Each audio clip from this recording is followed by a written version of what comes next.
अस्सलाम वालेकुम, मैं हूँ आपकी होस्ट सना मलिक। आप देख रहे हैं आज की कहानी। आज जिस शख्सियत के साथ मैं हूँ वो एक खातून है और जिनकी इतनी ज़्यादा ज़िंदगी की परेशानियाँ, ज़िंदगी में इतने ज़्यादा उतार चढ़ाव हैं, मैं चाहती हूँ वो अपने मुँह ज़ुबानी सुनाए, क्योंकि मैं आपसे एक ही बात बार बार कह चुकी हूँ और बार बार अपनी वीडियो में मुझे ऐसा लगता है कि मैं दोहराया करूँगी कि जो इंसान की ज़िंदगी पे खुद गुजरता है, मुझे लगता है कि वो अपनी ज़िंदगी गुजरी आप बीती खुद अच्छे तरीके से सुना सकता है। हम कहते हैं कि आज की कहानी हम कहानी कह के सुनाते हैं, पर ये उनके गुजरे ज़िंदगी के लम्हात, वो तल्ख लम्हात होते हैं जो शायद वो ज़िंदगी में किसी को बता नहीं सकते। आज वो इस मुकाम पे अगर आए हुए हैं, आज वो कैमरे के सामने अगर अपनी कहानी बता रहे हैं, तो समझो वो बहुत ज़्यादा मजबूर हैं और ज़िंदगी की ठोकरें खा के आए हैं। वो ज़िंदगी के उन दर बंद होना, वो जो दर उनके लिए बंद हो चुके हैं, वो जो दुनिया की तरफ रुख करने लगे हैं, वो मजबूर होकर करने लगे हैं। आज अपनी खातून से मैं उनका नाम पूछूंगी, उसके बाद हम उनकी कहानी उनके मुँह ज़ुबानी शुरू करेंगे। जी अस्सलाम वालेकुम। वालेकुम अस्सलाम। आपका नाम क्या है? सुरैया बेगम। सुरैया बेगम, आपकी ज़िंदगी में जो कुछ हुआ, आज आप इस कैमरे के सामने आई हैं, आपकी क्या क्या हालात हैं और ज़िंदगी के क्या तल्ख लम्हात आप बर्दाश्त करके खड़ी हैं यहाँ? मेरे शौहर बहुत ज़्यादा बीमार हैं 14 साल से। 14 साल पहले वो एक फैक्ट्री में काम करते थे, वहाँ उनको हार्ट अटैक हुआ था। उसके बाद तब तक हमें नहीं पता था कि उन्हें शुगर है। जब उन्हें हॉस्पिटल लाया गया तो आईसीयू में रखने के बाद डॉक्टर ने टेस्ट किए तो पता चला उन्हें शुगर भी है, जिसकी वजह से उनकी तबीयत बहुत ज़्यादा ख़राब रहने लग गई। उसके बाद वो काम नहीं कर सके। अब उनको दिल का मसला भी है, शुगर बहुत ज़्यादा उनकी हाई रहती है। 1-2 दफ़ा उनका पाँव ख़राब हुआ है बहुत ज़्यादा। डॉक्टरों ने पाँव काटने तक का कहा, लेकिन ट्रीटमेंट कराने के बाद अल्लाह का शुक्र है पाँव तो बच गया, लेकिन अब उनके गुर्दे बिल्कुल ख़राब हो गए हुए हैं। अब उनके गुर्दे भी ख़राब हैं और दोबारा से उनको हार्ट अटैक हुआ है और डॉक्टरों ने कहा फौरी तौर पे इनका बाईपास करवाएं। बेटियां कितनी हैं आपकी? मेरी 3 बेटियां थी। एक बेटी की मैंने शादी की है, एक बेटी का निकाह किया हुआ है, उसकी रुखसती करनी है, लेकिन मेरे पास वसाइल नहीं है। छोटी मेरी बेटी 8th क्लास में पढ़ रही है। माँ जी, बेटे कितने? मेरा बेटा नहीं है जी। तो व्यूअर्स, आपने देखा कि ज़िंदगी में इंसान किस कदर परेशान होता है, मोहताज होता है। बेशक अल्लाह पाक ने कोई ना कोई ज़रिया बनाया होता है। हम इंसान है ना, हम किसी ना किसी का कोई ना कोई ज़रिया है। आज वो यहाँ पे आई हैं, कितने लोग इनकी वीडियो देखेंगे, कितने लोग हैं जो देख के स्किप कर देंगे, कितने लोग हैं जो देख के कहेंगे पता नहीं ये रियल है भी कि नहीं, कितने लोग हैं जो ये चीज़ देख के सिर्फ पशेमान रहेंगे, सोचेंगे कि यार मैं मदद करूं, मेरी नेकी ठीक है भी या नहीं है।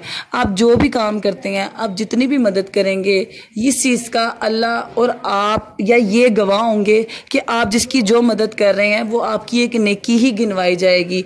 क्योंकि सबसे बड़ी बात यह है कि जब कोई कैमरे के सामने आता है ना, वो पता नहीं ज़िंदगी की कितनी परेशानियां, कितनी तलखियां देख के कैमरे के सामने आता है। परेशानियां और तलखियां देख के वो आता है।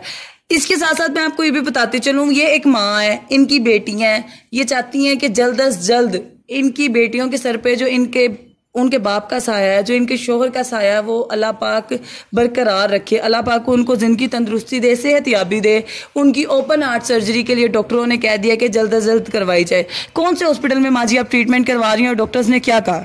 मैं पंजाब कार्डियोलॉजी से ट्रीटमेंट करा रही हूँ। डॉक्टरों ने 7 लाख का खर्चा बताया था, जो कि उन्होंने लेस करके 5 लाख का कहा है। और मेरे पास तो बिल्कुल पैसे नहीं है, क्योंकि 1.5 महीना पहले मैंने अपनी बच्ची की एक की शादी की है, वो भी मैंने कर्ज उठा के उसको रुखसत किया है। तो मैं तो वो कर्ज नहीं उतार पा रही, तो शौहर का इलाज कहाँ से करवाऊँ? व्यूज़ देखें कि पहले तो एक तो उनके शोहर बीमार हैं, दूसरा कि उनकी जवान बेटियां भी हैं। वो अपने फ़र्ज से सरअंजाम भी होना चाहती हैं और अपने शोहर का साथ भी चाहती हैं ज़िंदगी में। वो एक अकेली औरत किसके लिए कितना कुछ कर रही हैं, ये हम सबको नज़र आ रहा है। आपको पता लग रहा होगा कि वो अपने शोहर की बीमारी के लिए आज इस स्टेज तक आई हैं, क्योंकि एक जो शोहर होता है ना, वो ज़िंदगी का साथी होता है। माँ बाप के बाद जो होता है ना, एक वाहिद शोहर होता है जो आपकी पूरी ज़िंदगी जीने मरने तक के लिए आपके साथ खड़ा होता है। वो हमदर्द होता है जो आपकी हर दुख तकलीफ में साथ होता है। ये गाड़ी की, ऐसे तो नहीं कहा जाता कि मियाँ बीवी जो होते हैं गाड़ी के 2 पहिए होते हैं। अगर आज उनके शोहर की ये हालत है तो वो सिर्फ अपने शोहर के लिए यहाँ पे खड़ी है। मेरी दरख्वास्त है, जितने भी लोग ये वीडियो देख रहे हैं, खुदारा ज़्यादा से ज़्यादा इसको लाइक करें, शेयर करें। मेरी ये दरख्वास्त है कि जितने भी लोग ये वीडियो देख रहे हैं, इसको ज़्यादा से ज़्यादा शेयर करें ताकि मज़ीद लोगों के पास ये वीडियो पहुँचे, और जितने लोग इसको देख रहे हैं इनकी मदद करें। स्क्रीन पे एक नंबर चल रहा होगा, जिस नंबर पे आप इनको जैज़ कैश या ईजी पैसा कुछ भी करवा सकते हैं। आप ये सोच रहे होंगे कि अगर हम इतनी वीडियोस बनाते हैं, लोगों की मदद के लिए बनाते हैं, तो पाकिस्तान भरा पड़ा है इन मजबूर लोगों से, इन गरीब लोगों से, इन परेशान लोगों से। हम लोग पता नहीं ये 1% भी लेके आते हैं कि नहीं कैमरे के सामने। पता नहीं कितने ऐसे और लोग हैं जो मदद के मोहताज हैं, जो सफेद पोश हो जाते हैं, जो आना ही नहीं चाहते।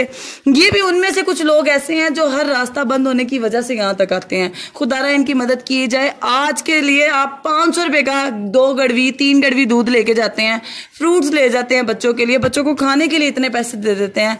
अगर इनमें से कोई 5, 10, 50 लोग भी इनको जैस कैश करवा देंगे या इनके अकाउंट में पैसे ट्रांसफर करवा देंगे, इनका अकाउंट नहीं है, सिर्फ जैस कैश और इजी पैसा है। वो 2 अकाउंट भी इसलिए बनवाए गए कि जो लोग इनसे नहीं राब्ता कर सकते, जो इनको ट्रांसफर करवाना चाहते हैं, वो उस पर ट्रांसफर करवा दें। कहते हैं आटे में नमक जितनी मदद हो सके, हम ज्यादा नहीं, हम इतना सोच के कर दें कि हो सकता है मेरे पैसों से इनके पैसे पूरे हो जाएं, हो सकता है ये जो मैं नेकी कर रहा हूँ ये मेरे अल्लाह की किताब में लिखी जाए, ये मेरी जिंदगी का कोई बख्शीश का वसीला ही बन जाए। कोई भी नेकी ऐसी जो हम जिंदगी में कर दें और उस नेकी को याद ना रखें, तो अल्लाह पाक बेशक उसका अजर देने वाला है।